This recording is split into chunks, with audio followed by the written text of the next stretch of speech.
আসসালামু আলাইকুম এভরিওয়ান। এখন আমরা আছি হচ্ছে জাফলং ব্রিজে। পরেই আমরা চলে যাব হচ্ছে বিছনাকান্দি দেখার জন্য, তো আমাদের সাথেই থাকুন।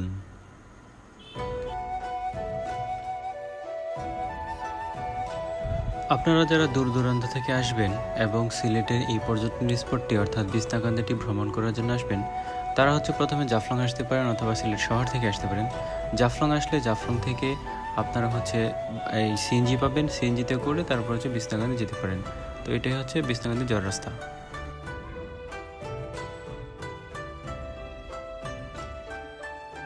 এ অটোওয়ালা, এ রিক্সাওয়ালা, এ হোন্ডাওয়ালা, এই দেখেন দেখেন আইসা পড়ছি বিছনাকান্দি নাকি আইতে পারবো না। আইসা পড়ছি এই আইসা পড়ছি ভাই, আইসা পড়ছি। যদিও একবার আসার খাইছি, সাইকেল নিয়ে পড়ে গেছি একবার, এই যে অবস্থা খারাপ, তারপর আইসা পড়ছি বিছনাকান্দি।